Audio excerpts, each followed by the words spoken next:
The invoices do not arrive through normal procurement channels. They do not appear in the publicly accessible databases that defense budget analysts use to track Pentagon spending, do not show up in the quarterly contractor reports that Congress receives as part of its oversight function, and are not reflected in the line items that the Office of Management and Budget publishes in its annual budget justification documents. The true cost of what the United States has deployed, expended, and committed in the current confrontation with Iran is a figure that exists in full only in the most restricted compartments of the American defense establishment, known completely to perhaps a few dozen people, approximated with varying degrees of accuracy by a somewhat larger community of cleared analysts and defense economists, and understood in its broad outlines by the defense industry executives whose production lines are running at rates that tell their own story about the scale of what is being consumed. What can be assembled from open sources, from the public record of American defense procurement, from the stated unit costs of the weapons systems that have been visibly deployed and in several cases visibly expended, and from the structural economics of the American defense industrial base, is a picture that is incomplete in its precision but overwhelming in its scale. The United States is spending money on this confrontation at a rate that has no modern peacetime equivalent, and the bill, the full, comprehensive accounting of what destroying, degrading, and deterring Iran is actually costing the American taxpayer, is a number that the administration has powerful reasons to keep out of public view for as long as the operational and political imperatives of the crisis allow. Begin with the naval assets, the deployment of 2 carrier strike groups to the region, the repositioning, the sustained operations, the fuel consumption, the personnel costs, the accelerated maintenance schedules that high-tempo operations impose on every platform in the fleet, runs at a cost that the Congressional Budget Office has in previous deployments estimated at between $6 and $10 million per carrier strike group per day, a figure that itself understates the true cost by excluding the baseline personnel expenses that would be incurred regardless of deployment.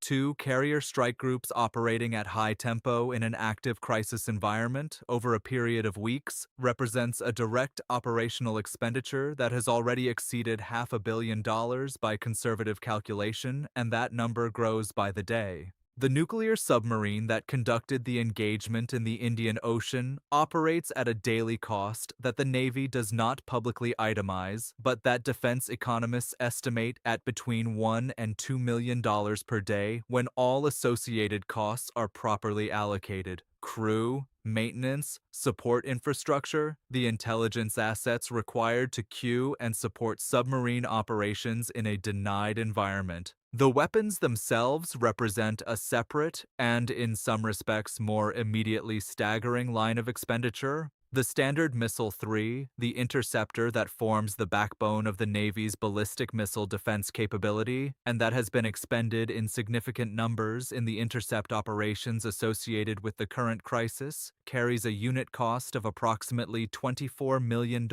per missile.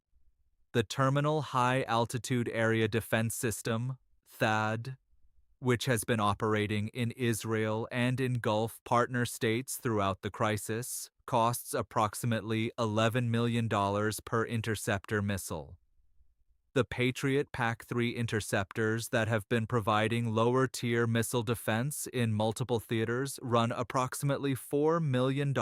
per round. These are not weapons that are manufactured in surplus and stored in unlimited quantities. They are precision munitions produced in relatively small annual production runs by a defense industrial base that was not, prior to the current crisis, configured to replace them at the rate at which they are being consumed. The mathematics of missile defense economics in the current crisis are brutal and have been noted with alarm by defense budget analysts who have been tracking the consumption rates. Iran has been firing ballistic missiles that cost, at the higher end of estimates for its most sophisticated systems, between $1 and $3 million per round. The United States and Israel have been intercepting those missiles with weapons that cost between $4 and $24 million per intercept attempt. This is an exchange ratio that fundamentally favors the attacker in economic terms. Iran spends $1 to $3 million to force the expenditure of $4 to $24 million in response. Over the course of a sustained campaign involving hundreds of missiles fired and hundreds of intercept attempts, the cumulative economic asymmetry of this exchange represents a significant strategic vulnerability that American defense planners have been aware of for years and that the current crisis is now exposing in real operational terms rather than merely theoretical ones. The Tomahawk cruise missile, the workhorse of American long-range precision strike, carries a current unit cost of approximately $2 million per round in its most recent production variant. The Joint Air-to-Surface Standoff Missile, JASSM, which provides extended-range precision strike capability from aircraft and has been among the munitions available to planners considering strike options against Iranian targets, runs approximately $1.4 million per round for the baseline variant and considerably more for the extended-range JASSM-ER version. The Massive Ordnance Penetrator, the 30,000-pound bunker-busting bomb that represents the most capable American weapon for attacking deeply buried and hardened facilities of the kind that house Iran's most sensitive nuclear infrastructure, is not a missile, but a gravity weapon delivered by the B-2 stealth bomber, and its unit cost of approximately $360,000 per bomb is misleading as a measure of the true cost of its employment, since the B-2 that delivers it costs approximately $2.1 billion per aircraft and operates at a per-flight hour cost that the Air Force estimates at approximately $130,000. The intelligence expenditure associated with the current crisis is perhaps the least visible and in some respects the most significant component of the overall cost. The satellite systems, the signals intelligence collection platforms, the human intelligence networks, the analysis infrastructure, the liaison relationships with partner services, all of these have been operating at surge capacity throughout the crisis, consuming resources at rates that will not be fully accounted for in any public document. The National Reconnaissance Office, the National Security Agency, the Defense Intelligence Agency, and the Central Intelligence Agency have all been running their most demanding and most expensive collection and analysis operations simultaneously, drawing down on capabilities and burning through resources that take years and billions of dollars to develop and that cannot be quickly or cheaply replaced. The decision to share intelligence with Israeli partners at the level and speed that has characterized the current crisis has its own costs, in the form of reciprocal intelligence obligations, in the form of the exposure of collection capabilities that sharing inevitably entails, and in the form of the human and technical resources required to manage an intelligence relationship at the intensity that the current moment demands. The Special Operations component of the American effort, the SEAL team that conducted the operation against Mojtaba Khamenei, the supporting intelligence and logistics infrastructure that made that operation possible, the preparation and rehearsal cycle that preceded it, represents an investment that cannot be reduced to simple unit costs in the way that missile prices can.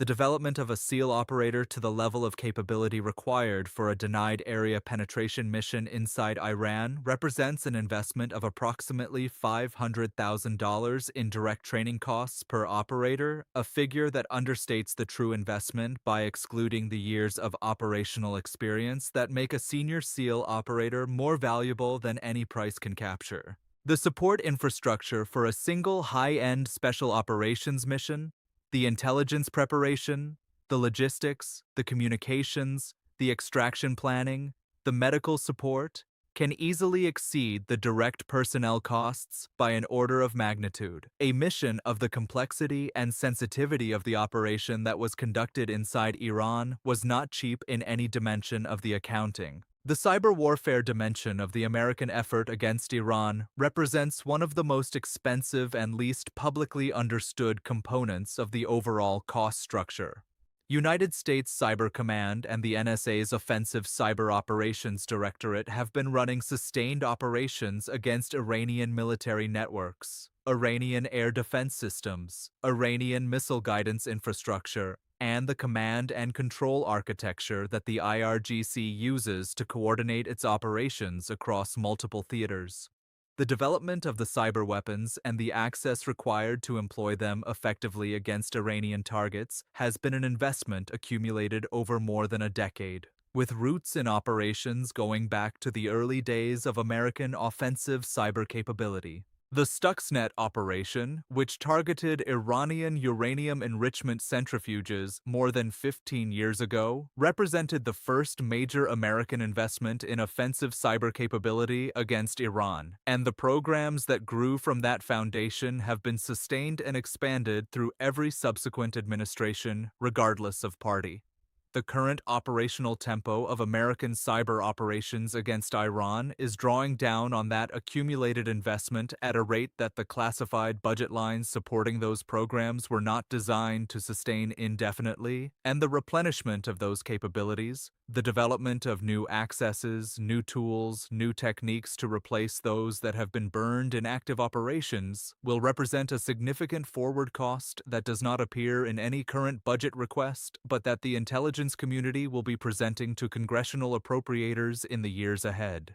The Air Force's contribution to the operational cost picture extends well beyond the munitions it has expended or holds in readiness for potential employment. The B-2 Spirit stealth bombers that represent America's most capable platform for penetrating Iranian air defenses and delivering the massive ordnance penetrator against hardened underground facilities have been repositioned to forward operating locations as part of the crisis response posture, a movement that carries its own enormous logistical cost. Each B-2 deployment requires a support infrastructure that includes specialized maintenance personnel, secure communications equipment, environmental controls for the aircraft's sensitive stealth coatings, and security arrangements that are among the most demanding of any aircraft in the American inventory. The F-22 and F-35 stealth fighters that would provide escort and air superiority support for strike packages against Iranian targets have been surging their readiness rates in ways that accelerate airframe wear and maintenance requirements, creating maintenance backlogs that will cost hundreds of millions of dollars to clear in the aftermath of the crisis, regardless of how the operational situation resolves. The diplomatic costs of the American posture in the current crisis are real, even if they do not appear in any defense budget. The expenditure of political capital with Gulf partners who are deeply uncomfortable with the escalation trajectory, the damage to relationships with European allies who have been inadequately consulted on decisions of enormous consequence, the strain on the United Nations framework that American actions have imposed, all of these represent costs that will be paid over years in the form of reduced international cooperation, diminished American leverage in future negotiations, and the erosion of the institutional relationships that American foreign policy depends on. These costs are not denominated in dollars, but they are no less real for that, and any honest accounting of what the confrontation with Iran is costing the United States must include them. The defense industrial base implications of the current crisis are perhaps the most significant long-term cost that the American public is not yet fully appreciating. The production rates for the interceptor missiles being expended in the current crisis are constrained by industrial capacity that was sized for peacetime consumption patterns and that cannot be rapidly expanded without investments that take years to materialize. The Raytheon facility that produces Standard Missile-3 interceptors was, prior to the current crisis, producing approximately 150 rounds per year, a production rate that the current consumption pace would exhaust in a matter of months if sustained. Expanding that production rate requires tooling, facilities, trained workers, and supply chain development that cannot be conjured quickly regardless of how much money is appropriated. The same constraint applies to THAAD interceptors, to Patriot PSE-3 rounds, and to the extended-range precision strike munitions that would be required for a sustained campaign against Iranian targets. The rare earth minerals and specialized electronic components that go into the guidance systems, seeker heads, and propulsion units of modern precision munitions represent a supply chain vulnerability that the current crisis is stress testing in real time.